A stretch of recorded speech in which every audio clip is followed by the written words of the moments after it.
Hello, everyone. Welcome to Harnessing Our Future with AMEZTV and Orcus Institute for Social Impact. I am Reverend Dr. Hanna Broome, President of North Carolina Council of Churches and an ordained elder in the AME Zion Church. I want to welcome each and every one of you to tonight's session.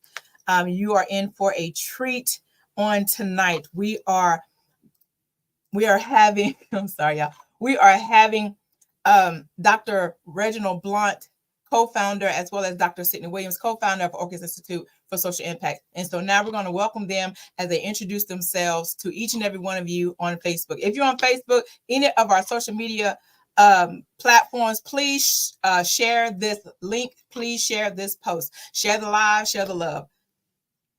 Dr. Blount and Dr. Williams. Hello. How are y'all doing on tonight? I am so thankful to be in this space with each of you, because I work with you and I continue to just enjoy your presence, your knowledge, and your mentorship. So we are welcoming you to AME Zion, the AMEZTV, in this space, in this virtual space that we have. I would like to start with Dr. Williams. If you would introduce yourself a little bit, and then we'll go with Dr. Blount. Sure. Thank you, Hannah. We're so proud to work with you, and thank you for inviting us into the space. I get to serve in the AME Church as a pastor of Bethel AME Church in Morristown and Bethel AME Church in Paterson, New Jersey. Excited to be here tonight as the board chair and co-founder of Oikos Institute for Social Impact, and excited about this conversation. Thank you for this wonderful invitation. Awesome. And thanks again. As well, Dr. Broome, the newly minted president of the North Carolina Council of Churches. We are so proud of you. Thank you to Star of Zion and AME Zion Church for having us here. Reggie Blount, I am a recently retired pastor after 32 years of service. And I serve as the co-founder and executive director of the Oikos Institute for Social Impact.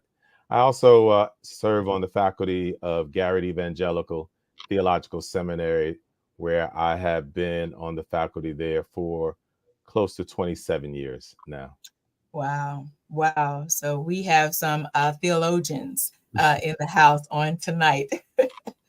So we are Inclusive Futures, Harnessing Your Assets with Better Social Impact. That is the theme of this tonight's live session. So if y'all would share with us, starting with Dr. Williams, the inspiration behind founding the Orcus Institute for Social Impact and its mission.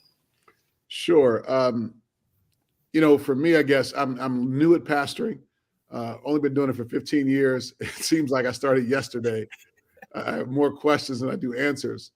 But in my journey through pastoral ministry, I've met a lot of colleagues who just simply don't have the tools and resources to be successful in ministry. And the weight that I carry that has sort of inspired me and motivated me to make a difference is helping pastors and faith-inspired leaders to get the tools and resources they need to answer the calling on their lives. And I'm sure you've seen the stats, Dr. Broome, of the number of pastors that have walked away from the pulpit, the number of divorces in ministry, the number of people who felt like God hasn't called them. And I think a lot of the metrics we've been using around church growth and what it means to be successful has created a deeper depression for a lot of people who've called to ministry. And unfortunately, many of our denominational structures are extractive. And not incarnational, not sort of investing in the people in the front line. And I just felt a deep burden, I guess, seeing the number of people we've sent to churches with deferred maintenance, churches that are in financial disrepair, to congregations and communities that are under-resourced and not flourishing. And I think we need a new model for church. And so I wrote a book called Fishing Differently, Ministry Formation in the Marketplace. And I realized the book wasn't enough. People needed more hands-on, people needed more learning, more experiences, more opportunities, and more importantly, access to resources. And so super excited about tonight's opportunity to share about Oikos Institute for Social Impact And as I share with Dr. Blount all the time, it's one thing to know something, it's another thing to know how to teach it. And so, we may have a lot of knowledge, but if you can't teach it, then knowledge dies with those who wrote the book. And so I'm excited to have Dr. Blount here tonight with us as well. Thank you, Dr. Williams. Dr. Blount, if you want to do a follow-up. I would just say, leaning more further into the mission of Oikos, we exist to help congregations harness the power of their assets. And what that means is that particularly when you read the book that Dr. Williams has written, it becomes very clear that there is more available to us than just what we collect in the offering plate. That when God has given every church a God-sized dream. Wow. But the challenge is that when we find ourselves in survival mode tends to move us into scarcity mindset. And when we move into scarcity mindset, then we lose the art of imagination. And so we can't tap into the power that is right there available to us through the Holy Spirit to be able to see all that is still available to us to fulfill the God-sized dream that God has given every congregation. And so what we desire to do is to help our congregations imagine again. Wow. So that they can be able to really begin to see what God has already put in front of them to be able to achieve what it is God has called them to achieve. I love that. Them using their imagination. Dr. Blount, I'm wanting to start with you. In the context of inclusive futures, harnessing your assets for better social impact, how do you define inclusive social impact, and why is it essential today? Glad you asked. Because what we have learned coming out of the pandemic is that truly collaboration is the new currency. That if we are really going to be able to fulfill those things that God has placed before us to make happen, we can't do that in isolation. We can't do that in silos. And so it requires an inclusive mindset to be able to do that. And, shameless plug, get Sidney Williams' book, Fishing Differently. Because what the model that is used in his book is the model that undergirds the work that we do through the Oikos Institute. And that is learning how to fish differently. And FISH stands for financial capital, but we can't stop there. Financial/faith capital. We can't stop there. That's not your only asset. You also have intellectual capital. And intellectual capital essentially is knowing the gifts, the talents, the stories of those sitting right there in your pews. And if we tell the truth and shame the devil, many of us really don't know the folks sitting right there in our congregation. Wow. And what I mean by that, we may know them by name because they've been coming Sunday after Sunday, but we have no idea what their lives are like Monday through Saturday, which means that we also don't know the talents, the gifts that they're sharing with the world, but we haven't made room for them to share it within the congregation and within the calling that God has placed on the congregation. So how do we find a way to better know the gifts and talents and the spheres of influence that our own members have? That's how you tap into intellectual capital. The other is social capital. And social capital essentially means that there are probably organizations and even other churches right outside our doors who God has given somewhat of a similar call. And if we only join forces, we can be able to magnify what it is that we all have been called to do right there in that community. So how well are we tapping into the resources that the community has provided for us? And the H is human capital. Again, just recognizing that our call is to be able to meet the needs and help others. I'll just quickly say today's Maundy Thursday. And we look to John 13 for Monday, Thursday, when Jesus is washing the feet. Mm-hmm. And when I did pastor, I often wanted to remind the folk that John 13 is not about foot washing. John 13 is about how do we show love. Jesus says, I'm showing you an example. An example. If I, as Jesus, can wash feet, what makes you think you can't wash feet too and meet the needs of other folk? Do you think that you're better than me? You call me Lord and teacher. That's who I am. And so unless you think that you're better than the Lord and teacher, Jesus has already provided an example for what we're called to do in our communities. Awesome. Awesome. Dr. Williams, pulling more on the central ideas of fishing differently. What made you already kind of tapped into what made you write the book. Dr. Blount has added the acronym. And how does that guide the work of Orcus Institute in our current society? How does that guide that work? Many of us have been apprenticed, if I could use that word, into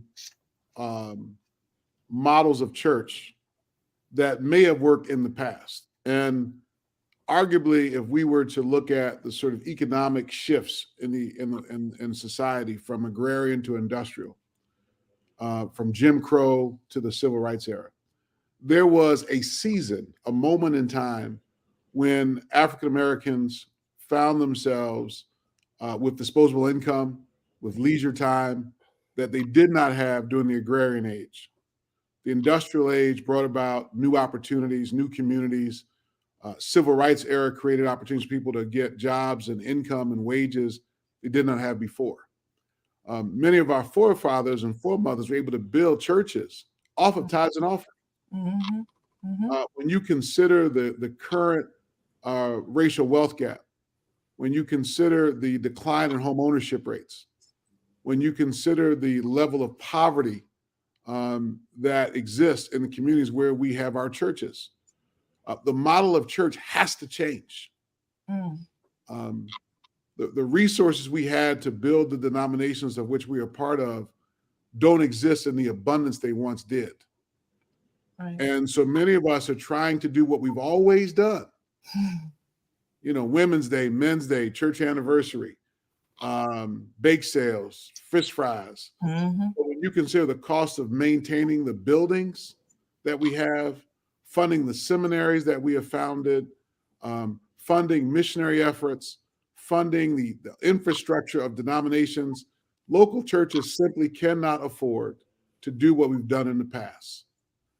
And when you consider what's actually happening, we are selling more buildings than we are planting new churches. And so, fishing differently looks different for each context.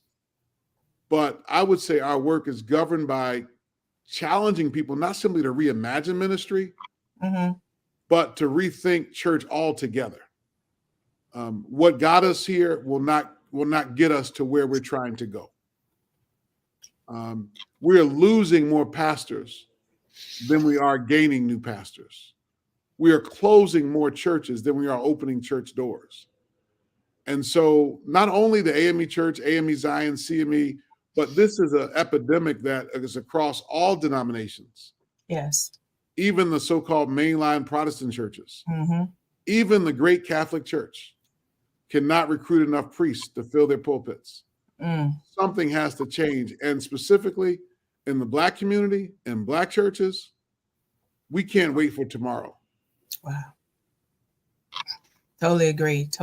Thank you for just the sense of the urgency of now. That's where we're at. We're at the urgency of now. We can't wait for tomorrow. We can't store up for a rainy day because it's raining now. So thank you. The Orcus Institute collaborates with anchor institutions such as our HBCUs in our Black churches. Dr. Williams, discuss how that collaboration works through Orcus. If you could just paraphrase that question a little differently, so I'll make sure I follow what you're saying. How does Orcus Institute collaborate with the anchor institutions such as our HBCUs and our churches? No, great question. We come alongside of, right? We're not here to tell you that we have the answers or the solutions, because there is no cookie cutter approach. but we do want to challenge faith leaders to think beyond traditional models. So we do it through a cohort approach, taking pastors and lay leaders together through a process of thinking and fishing differently, quite frankly. I think the challenge is how they take that work, that information back to their congregations, and more importantly, to their communities, to engage their communities in new and different ways. We've been very fortunate to access philanthropic support. And so much of what we do for congregations, there is no charge, but there is a commitment on the part of the leaders to go through the process. I was listening to a sermon earlier today. We all want the promise, but we don't like the process. Mm. And so part of our work is to lead leaders through a process that results in a different kind of fruit. If I could offer one more parable, much of what has happened in the past is we've stapled fruit onto dead trees. Oh. And the trees are not bearing fruit. At some point, we run out of fruit to staple on the tree. Oikos is trying to cultivate the soil. If you look at our logo, it's about recultivating the soil so that the roots can thrive. And that these once barren trees can now produce fruit. Fruit not only for the congregation, but for the community where the congregation sits. Wow. Dr. Blount, if you want to follow up with that, the staple of the fruit on the tree got me. That by itself, like the visual of that is like, wow, that is what we've been doing. That is what we've been doing. So I'm going to let it sit right there. I don't need to add, the frosting, everything is all right there. Yes. Wow. Is there an reflecting on the key takeaways? I was part of the inaugural conference last year, and I was simply blown away, literally blown away from beginning to end, being behind the scenes, and then also being an intricate part of being a facilitator, also helping with the design labs. And I have been in conferences, it seemed like my whole life, in church conferences, in other type of conferences. Never have I experienced that level of impact, that level of the awe moment. Can y'all give some takeaways from last year's inaugural conference, Dr. Blount? Sure. So let me first say that, and Dr. Williams has already spoken to it, we do our work through cohorts, and each cohort is made up of the pastor and 3 to 4 lay leaders per congregation, and usually a cohort is about 12 to 15 congregations. And we've been blessed to be able to establish cohorts in about 6 regions now, and looking to grow that to 4 to 5 more within the next year or so. But what we recognize is that through our cohort model, which we believe serves well in helping to do the kind of in-depth training that we want to do, it still doesn't provide a large number of people the opportunity to be able to network and engage with the possibility of what it might mean to fish differently. And so we launched our inaugural Fishing Differently conference last September here in Chicago. And a few of the takeaways was just the thirst that we found that folk had, not just faith leaders, but also philanthropic leaders, HBCU leaders, funders, who had this thirst for being able to network with one another and be introduced to possible collaborative partners in striving to be a transformation agent in the communities that they're in. So we had, the opportunity for networking. We had the opportunity for peer learning.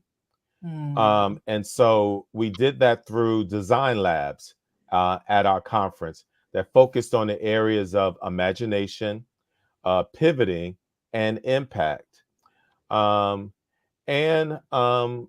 We also just discovered the need for not just networking from a business standpoint, but fellowship,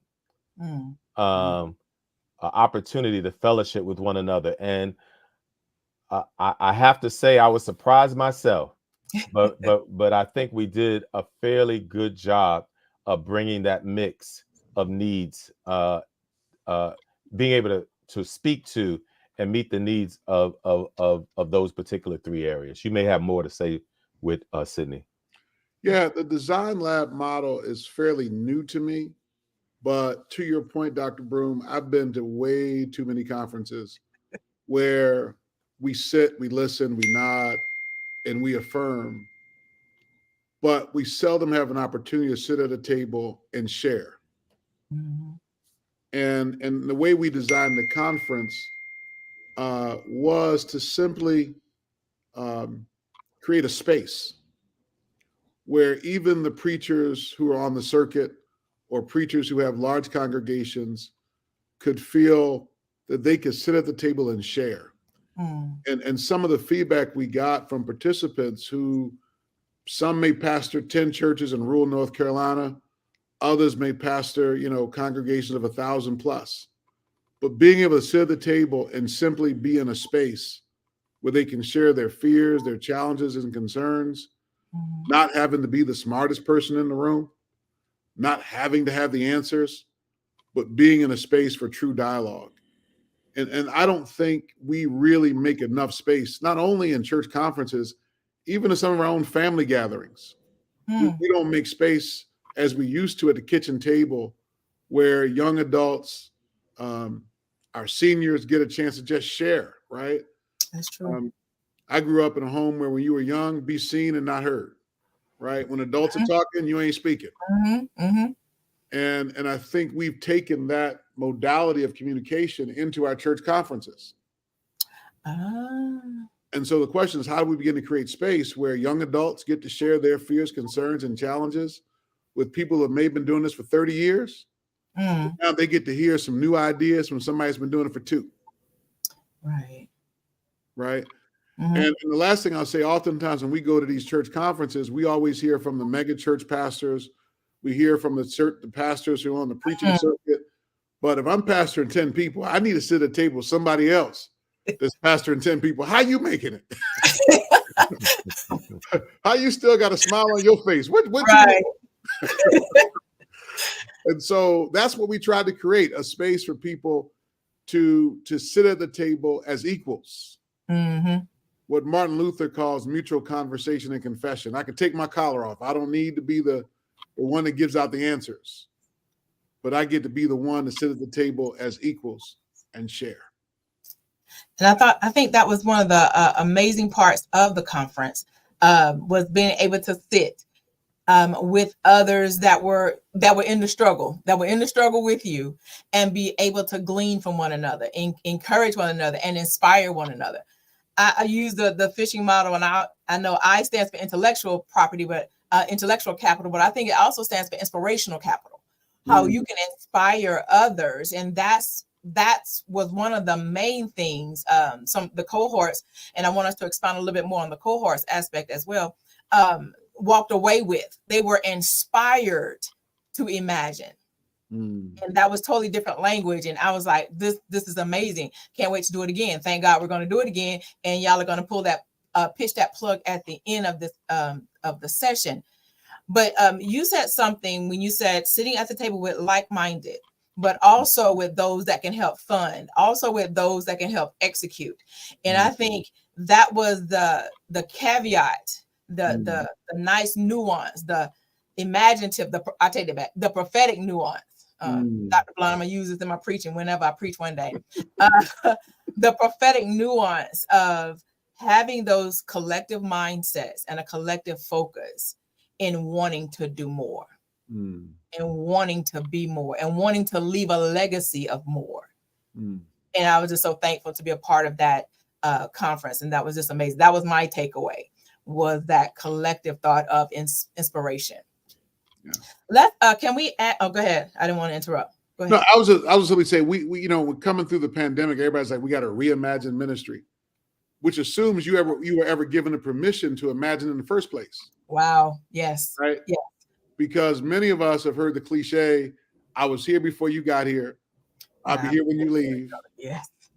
We misappropriate the hymn, I shall not be moved. That is not what the hymn writer had intended. You know, we're coming here with your new ideas, brother preacher, sister preacher. And so when did we get the permission to reimagine? Right. Or imagine in the first place. Imagine, yes, that. And so many of us, through models of scarcity, of fear of taking risk, we're told just don't change anything. Just love the people. Mm-hmm. But many of the congregations that we are sent to serve are already in trauma. Wow, yes. And so how do we move beyond the trauma and the hurt to healing so that we can begin to take risk, that we can begin to imagine a ministry that impacts the community in a way that everybody flourishes, the believer and the unbeliever. Where the preacher has joy and it's not a job or an obligation or an assignment waiting for the next assignment. Eugene Peterson uses this term ecclesiastical pornography, the lust after the perfect church, right? And preachers ain't the only ones guilty of ecclesiastical pornography. There's a lot of members who think they could just find the perfect church somewhere. But just maybe the church you're in is where God wants you to imagine something new. Wow. That's I'm like you, Dr. Blount. There's nothing else to add to that. I can't even touch that now. Y'all gonna hear that again. I like Eugene Peterson. He got away with words, or had away with words in his time. Yeah, yes. We might be me an R rating if I say expound on that. So I ain't even gonna go there. I'll leave that. We're gonna study on that later.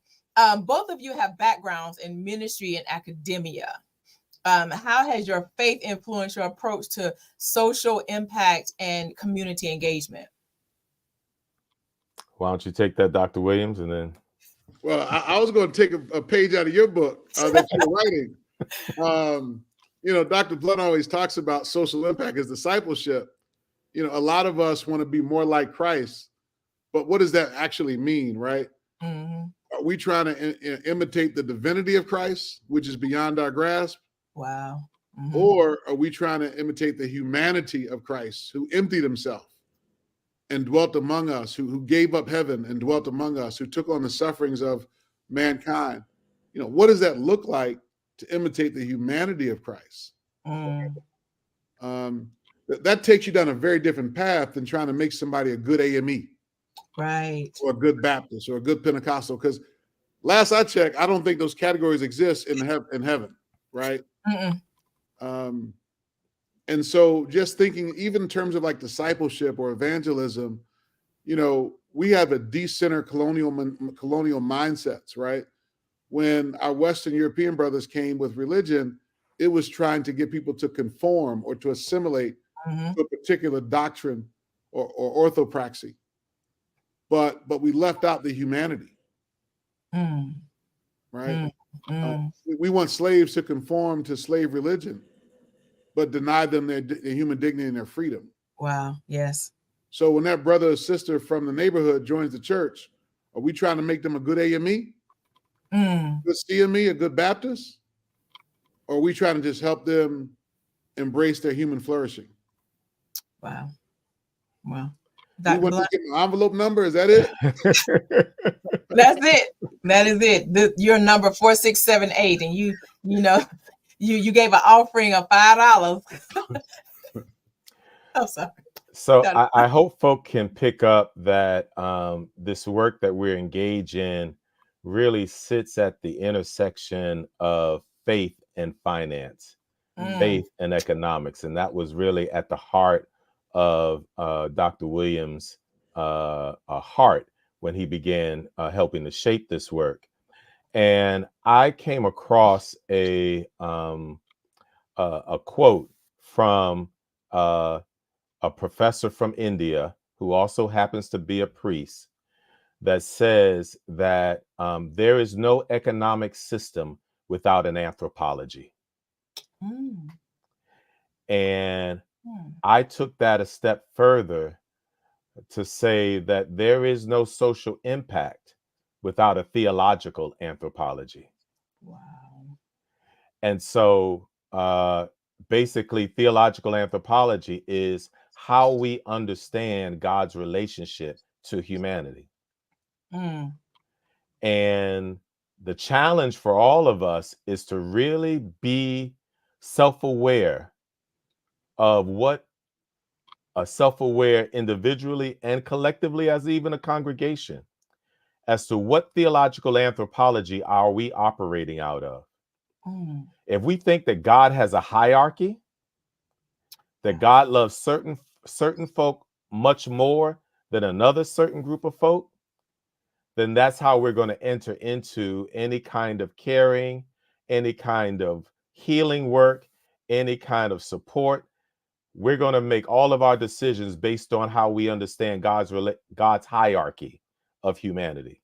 Mm. But if we believe that all of God's people are of sacred worth, then again, we approach our work far differently. My faith says Jesus had a theological anthropology that says all humanity has sacred worth. Wow. And so the way that Jesus engaged in his work is that he didn't see a respecter of person. He just saw a child of God in need and made a difference in their lives.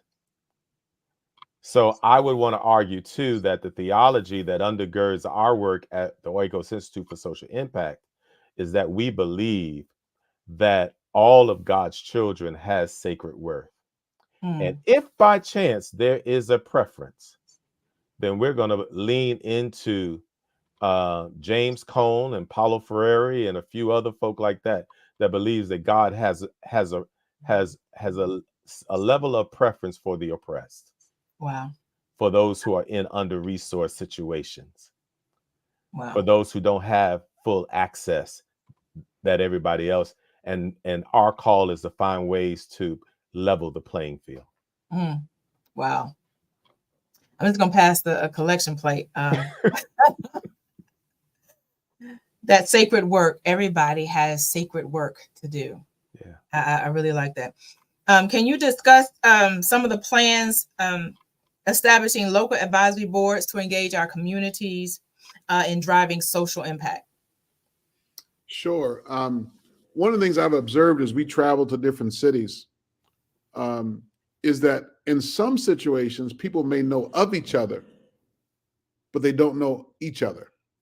And in other cases, it's even more disparate than that.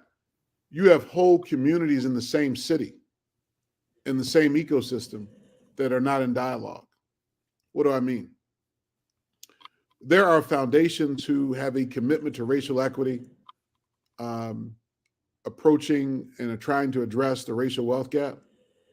There's no dialogue with faith leaders who lead Black-led anchor institutions in under-resourced communities. So we're not talking to each other. So part of our work is not only to come alongside the congregation, but it's also to challenge foundations, both national and local, to widen their lens, to look at who the leaders are in these communities. Much of the funding goes to organizations who are not connected or tethered to those local communities. Much of the funding goes to research the problem, analyze the problem, but the funding is not going to the people that have the greatest proximity to the problem or to the pain. And so part of our work in these cities is to try to reconnect a broken ecosystem or building social capital or bridging social capital so that the foundation in your city who has never knocked on your door, who has not given you any resources to do the work that you're doing. Most of our congregations are already doing the work of social impact. Right. They may not use the language. They may not have a 990 or know how to complete a grant application, but they are doing the work. And so part of our work is to bridge that ecosystem so that we can get connected. Let me just say this last piece and how important this is when it comes to urban planning. In many of our cities, urban planners are not even in conversation with Black-led institutions that actually own real estate in the cities. Wow. So I would challenge most faithfully to go and pull the urban redevelopment plan and see what plans they have for your church in the next 25 years. We started doing work in Atlanta. We discovered that many of the institutions were not even given consideration. There were blank spots on the urban planning map. Wow. Assumption being, well, they won't be here in 25 years. And then finally, I'll just say, with the rate of gentrification that's happening in many of our cities, not only are you not on the map, you're being pushed out. Developers are willing to offer you a fraction of the value of your property so they can develop the property for who they want to move in. And just to frame that, Malcolm X says every revolution that's ever taken place in history has been over land. That's true. So if you don't control the dirt, you don't have a voice in the destiny of what happens in your community. Wow.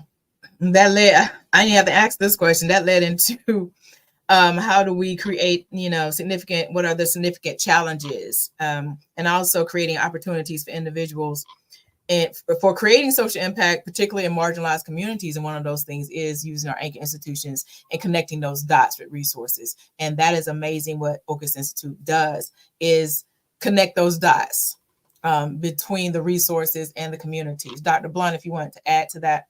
Yeah, I would just say, we've been throwing around the term anchor institutions, and basically, these are the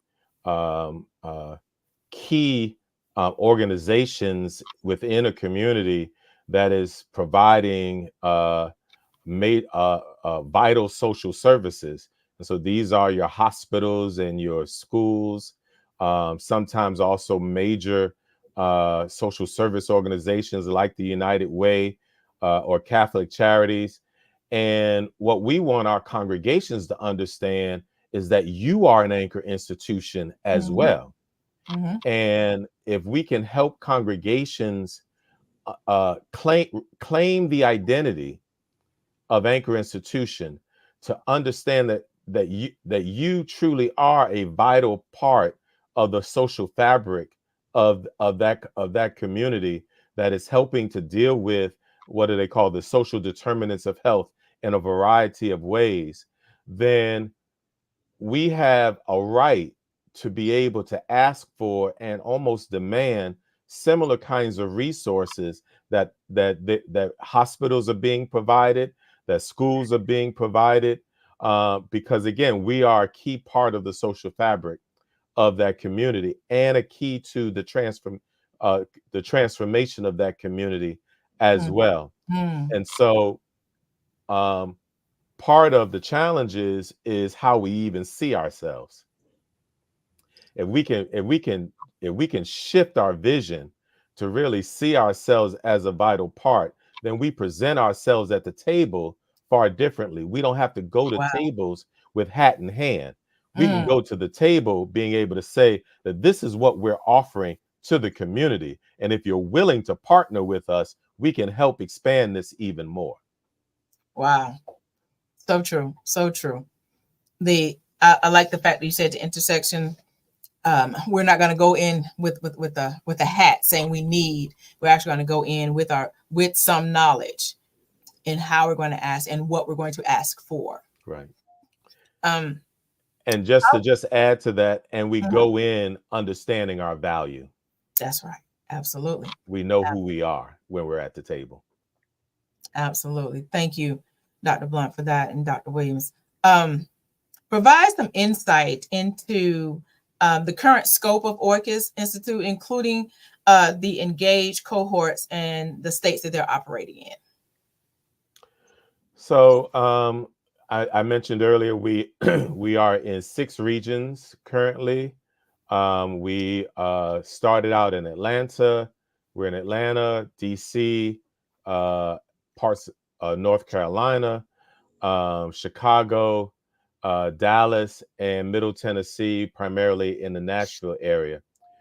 We recently received a grant from the Lilly Endowment that is going to allow us to expand that work to a second cohort in Chicago, to Detroit, and to New Orleans. Each cohort in each of these regions are made up of 12 to 15 congregations. Right now, we're serving 72 congregations. Wow. We take them through a 2-year learning map that includes some technical training in a variety of areas, as well as a year of social impact project work. And we strive to help each congregation and each cohort identify partners within their own region to be able to create an ecosystem of support for their work to be ongoing. Right. We have technically graduated about 4 of our cohorts already, but we are not leaving them. It's not 2 years and done. We count them now as alumni, and each region that we're in, we want to have a continued investment in that area and continue to build. Because what we're also realizing is that this work can't be done just in one workshop or 2. It's true. We're talking about building communities. We're talking about transformation of communities. That's at least a 10 to 20 year project. And so we're just skimming the surface, beginning the processes of how we help these congregations be change agents, be catalysts for change within their communities. Thank you. Dr. Williams, do you want to follow up on that? I think the icing's on the cake. We have talked about cohorts. We have talked about the past inaugural conference. In what ways can the local churches, religious leaders, as well as middle management or middle leadership, I can't say middle management, that's not a good term in the in the institution called church, but pastors, presiding elders, district superintendents, whatever, the bishops, the overseers in different denominations and faith groups, how can they actively engage with Orcus Institute? I know we have these cohorts, and I also heard you say funding, but how can they engage with Orcus Institute as well as furthering their mission of social impact and justice? What are some initiatives or programs that they can reach out to Dr. Williams and Dr. Blount and say, hey, I would like Orcus to do what with me? How can they engage with you? I've been encouraged by some of the bishops, both in the AME Zion Church, CME Church, certainly in our denomination, AME, where they've invited us into their Episcopal meetings, to their Christian education congresses or meetings, to share some new lenses, some new ways of thinking. One of the conversations I've had with a number of Episcopal leaders is there needs to be a deeper conversation on what it means to be an Episcopal leader. Right? Okay. The traditional model is we extract from the local congregation. What does it mean for Episcopal leaders to fish differently? Right? What does it mean for them to become ecosystem builders so the congregations they shepherd can look to them for catalytic resources? Always happy to come to meetings and encourage pastors and congregational leaders. But I think the real invitation is, how do we get Episcopal leaders to see themselves as catalytic agents, as bridge builders for local congregations and communities? We had a unique opportunity to have President Obama serve for 2 terms. What conversations did we have in the White House about community flourishing in the role of faith-based leaders? I'll just give a concrete example of something that really keeps me up at night. When we lost 9 people at, in Charleston, South Carolina at Emmanuel AME Church, President Obama came and preached a wonderful eulogy, sang Amazing Grace. Homeland Security then allocated resources for security measures in local churches. What should have happened in that conversation is there should have been special preferences for congregations that have experienced racism and discrimination. But we still found ourselves in many of our local communities last on the list for funding. That's true. When this was written with the blood of 9 members of the AME Church. And yet you have historically Black churches who cannot get funding to improve security for their churches. Wow. And so I think we need a different level of dialogue at a systems level.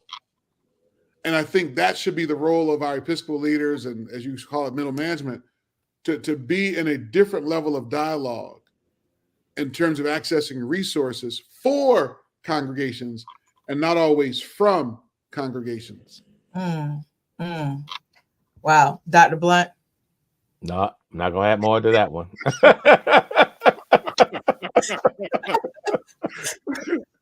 Must I bear the cross?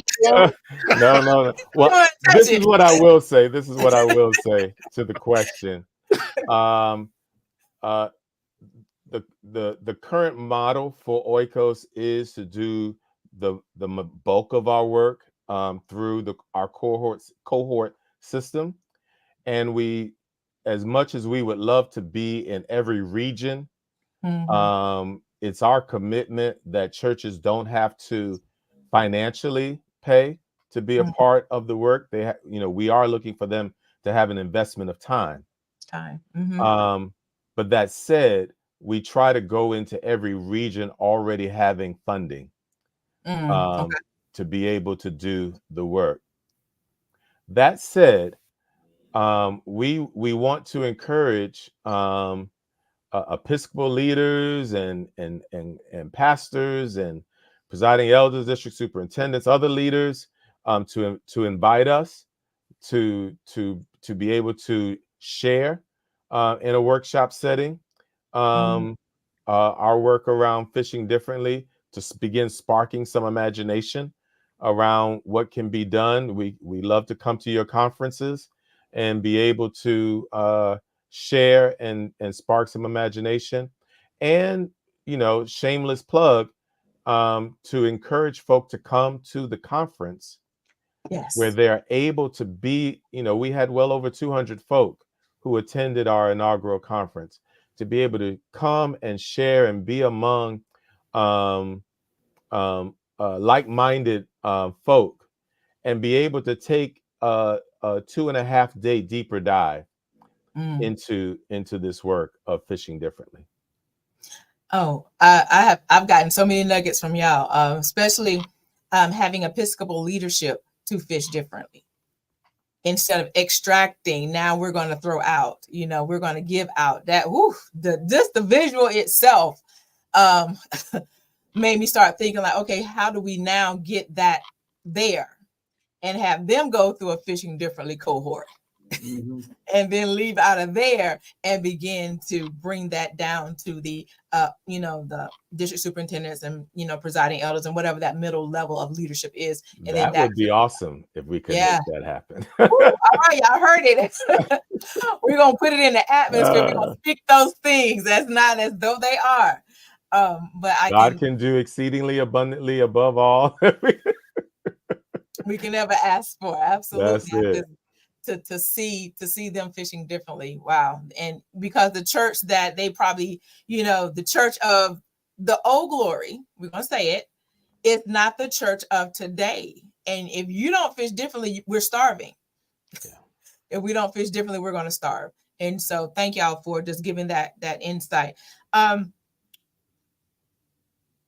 The current scope, the new things.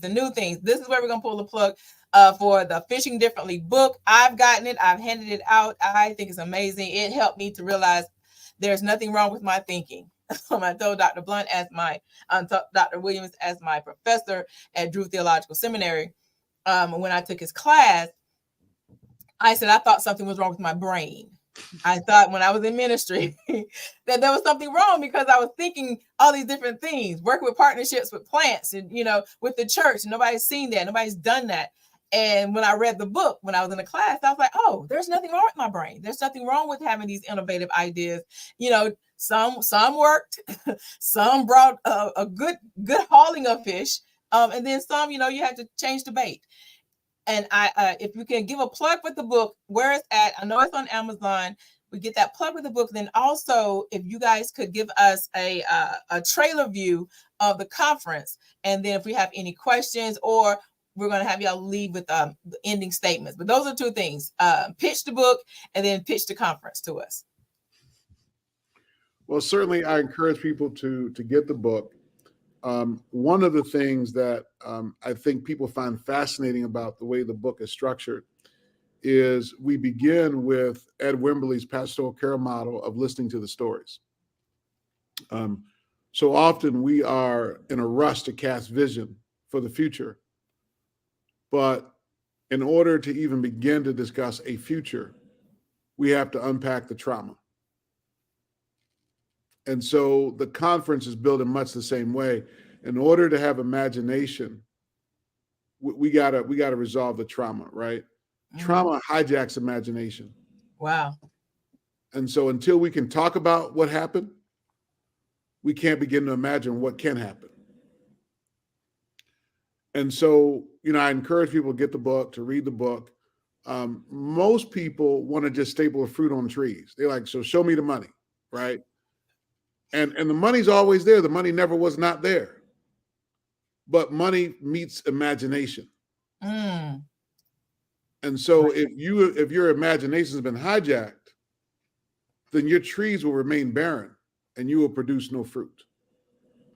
And so the book is written in a way where we begin with a pastoral care model, which is how we then begin to cultivate the soil for what's possible. We've got some great speakers lined up who will help frame the design labs.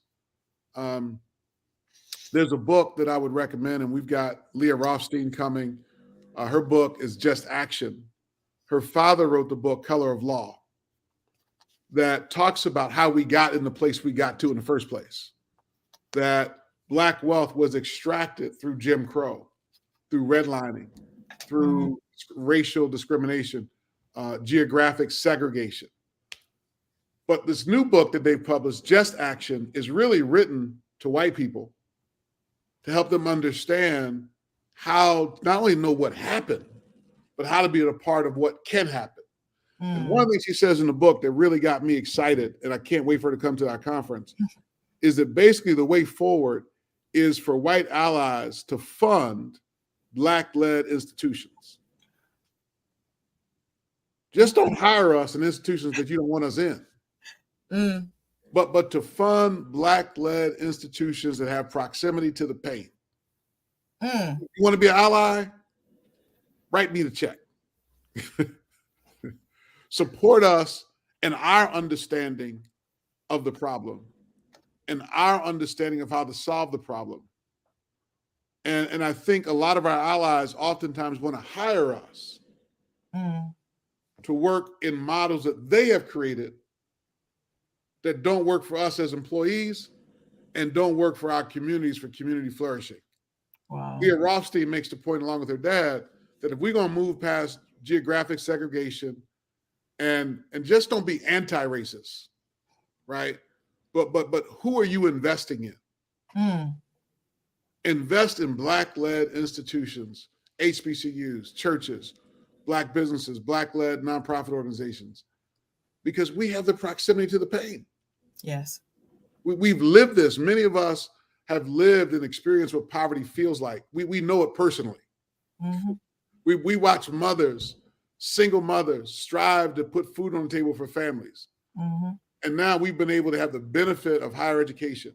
We've had the benefit of being able to articulate our lived experience. And we know how to help others out of the miry clay. But again, we're still doing it without the sufficient resources. And in many cases, we're doing the work at the expense of our own health. Yes. Our financial health, our mental health, our spiritual health, and we're experiencing burnout. We're going to be an ally. Yes, we need allies. Invest in us so we can do the work and be financially healthy, mentally healthy, spiritually healthy, and we can show up into our communities in ways that make a difference. Very good. Dr. Blount? Just real quick, the dates for the conference is September 5th through the 7th. And we will be in Dallas, Texas. If you go to the Oikos Institute for Social Impact on Facebook, or if you go to oikosinstitute.org, then you will find information related to how to register for the conference. Let me say that I believe that our early bird ends March 31st, Sunday. So for those who are listening and feel compelled to want to show up and be with us in Dallas, go ahead and sign up for the early bird rate that goes through March 31st. And Dr. Williams has given one of our speakers who are going to be there. We will be sharing more publicly in the next few days the other speakers who will be a part of our conference. But we have an exciting lineup planned for our time together. So just look forward to all of you being with us. Awesome. I definitely will be there. as well as my cohort. We're trying to we were like, can y'all extend the early bird special? I said, look, we just gonna take it to the Lord and we'll see what we're gonna do. But everybody is really excited about coming to the conference. Closing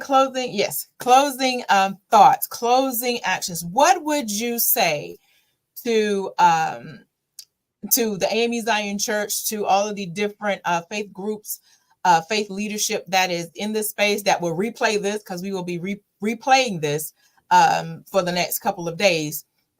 What would you want them to leave with coming as co-founders of Orcus Institute for Social Impact? What would you want to leave with them? Well, I'll go first, because I'm gonna let my leader go last. If we have learned nothing else coming out of this, as we are continuing to come out of this pandemic, is that what worked for us pre-pandemic is really not going to work for us in the new age. The other thing is the pandemic caused such a disruption that there is no normal to go back to. Wow, that is true. And because we are now striving to find a new normal, we need to be patient with ourselves to realize that we will probably not settle into a new normal for the next 3 to 5 years. Wow. And so what does that mean? That means we have an opportunity to experiment. We have an opportunity to try on different things. And the Oikos Institute for Social Impact is not arrogant enough to believe that we have the way, but we have a way. And we believe that one way is to shift our church leadership model from a church growth model to a social impact model. Wow. Because we believe a social impact model aligns more with the ministry of Jesus than the church growth model. Wow. Dr. Williams? Yeah. Here's the good news. I think African Methodism, AME Zion, AME, we are best positioned for this next season. We have the infrastructure in place. We have the real estate. We have educated leadership across our connection. We have all that we need to be significant social impact organizations. I know many of our colleagues look at our structure as dry bones. And the question we often ask ourselves, if we're honest, when we gather for annual conference, are we yet alive? Said another way, can these dry bones live? I believe with all my heart that it can live if we start prophesying, if we start speaking to one another, not as things have been, not as they are, but how they can be. It begins with talking about the trauma that we've experienced at a denominational level, at a congregational level. It begins with healing and permission to imagine what's possible. And I believe in every fiber of my being that the founders of African Methodism were on to something in the 18th century when they saw the possibility of creating an institution for social impact. Everything we've said tonight, there's nothing new under the sun. The founders of African Methodism knew they needed a religion that was rooted and grounded in social impact. In the AME Church, we called it the Free African Society, a mutual aid society where we met human needs, not stapling fruit, but cultivating the soil so not only the members could thrive, but our people could thrive and experience full humanity and what God has called for each and every one of us to be. I think it's in our DNA. I think we got to go back and get it. It's a Sankofa moment. Let's go back and get what we forgot and forge a new way forward. I still think the best is yet to come. Wow. So I'm full. I'm just full. I'm going to go back and replay this because I'm going to pull out all those nuggets. Y'all are going to hear them in my teaching, in my preaching. It was just that rich. It was just that rich. And I'm so thankful, Dr. Sidney Williams and Dr. Reginald Blount, co-founders of Orcus Institute for Social Impact, for hanging out with me on tonight. Wanting to thank Bishop George D. Crenshaw, who is the chair of communications, thanking him for giving us a platform and continuing to allow us these spaces to fish differently. Thank you, Darren Kent, who is our editor of the Star of Amy Zion communications department. Thank him for making sure the technological stuff still works, because we know once we get in these platforms, anything could happen, and he's just amazing at his work. Thanking everyone that joined, everyone that's going to replay this, because we are wanting to share this out on all of your platforms, because there's so much rich information that was given on tonight that you're going to be calling, how can we get connected to Orcus Institute for Social Impact? What can we be doing that signifies not stapling fruit on trees, but cultivating the roots? That right there is a sermon by itself. That's how we're going to have to be. And I thank you again, my mentors. These are two of my other mentors that are really gleaning and grooming and molding and shaping me to be a cultivator and not a picker. Amen.